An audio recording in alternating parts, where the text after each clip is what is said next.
After leaving Dragon's Reach, I decided it was time to earn some money. And what's a better way to earn money than smelting all of the silver you've just stolen into precious rings and necklaces? And so, Dear Sir The Blobbers crafted around a lot of jewelry. And just as I was about to wait until daytime to sell them, I remembered. That's exactly the reason I bought those soul gems.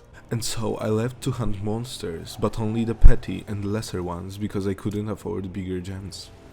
So I killed and killed those dangerous monsters and talked to some random dude and killed some more and killed some necromancer without any problems and killed some more and tried to hunt, but elks proved to be too big of a challenge yet again and attacked a giant and died.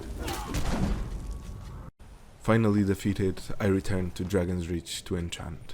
Dear Sir The Blobber, the master enchanter, put on some mighty enchants on every piece of jewelry he had.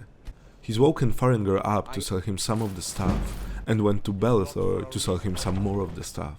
But as Dear Sir The Blobber entered the shop, I realized that there was yet another weird yet valuable item on his counter, so I used some Toad-approved tactics to steal it as well. I got so excited that I forgot to sell anything. I left and went to watch how leather made from wolf pelts weighs more than the pelts itself. Amazing. I realized that backpacks were quite expensive, so I made some to sell and went back to Belethor to sell.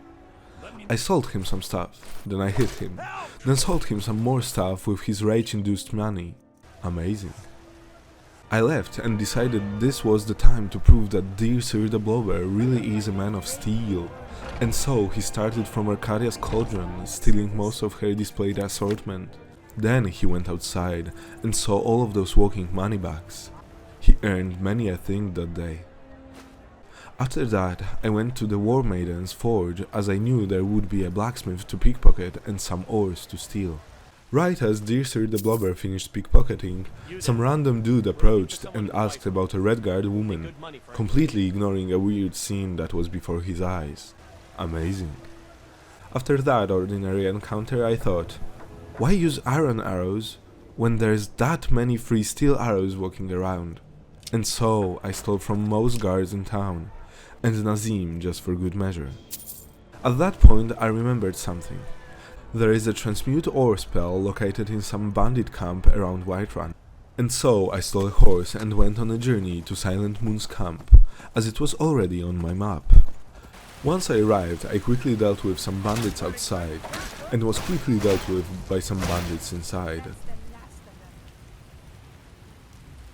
Amazing. I remembered that the spell was in some kind of mine, so it must have been some other camp than the one I just visited. I stole another horse and went yet again to be surprised by some dudes that decided to collab with hired thugs to kill me. I spent the next 15 minutes fighting them, wondering who could have sent them, and once I killed them all, I couldn't find the one that had the orders on them. Amazing. I finally arrived at Halted Stream Camp and killed bandits waiting for me outside, finding some fiery stuff in the process.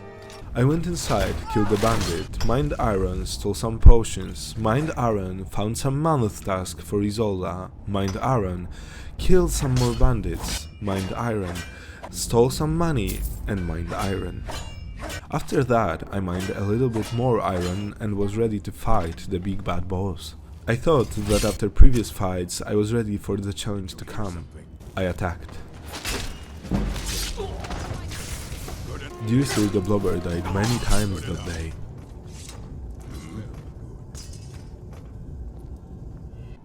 I tried almost everything I had, but at the end of the day, there's only one Toad-approved tactic: the terrain. I killed the big man and rejoiced in my victory.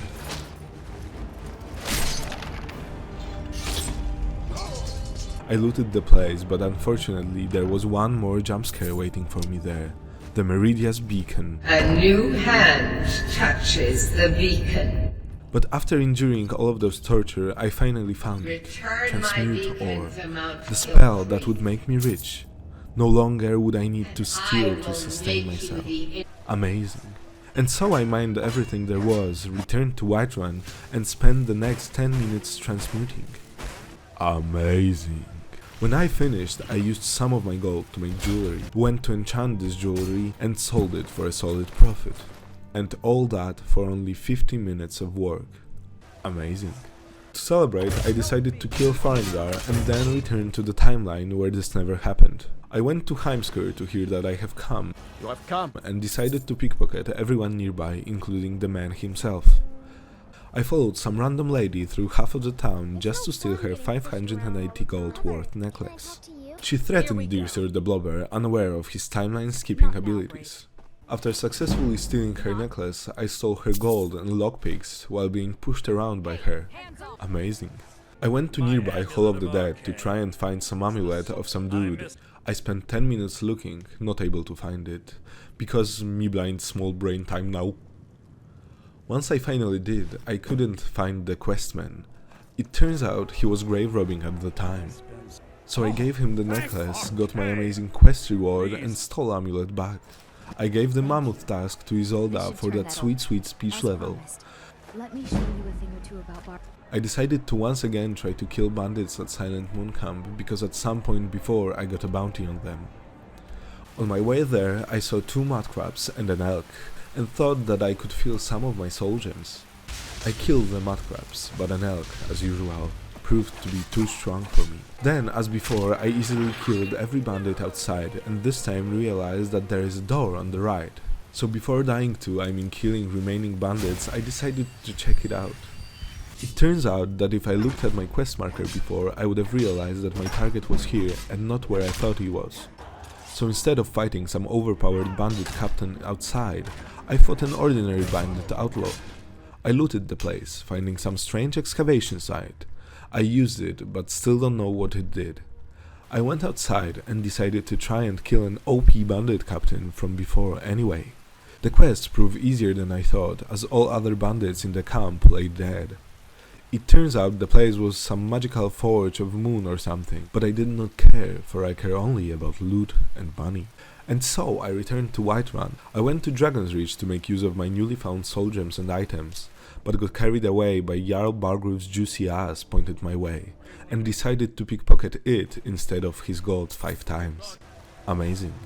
I enchanted and sold jewelry while my soul gems lasted, and left to smith a little more. You see, I realized that Dear Sir The Blobbers, amazing as though he is, was lacking in one thing: his armor.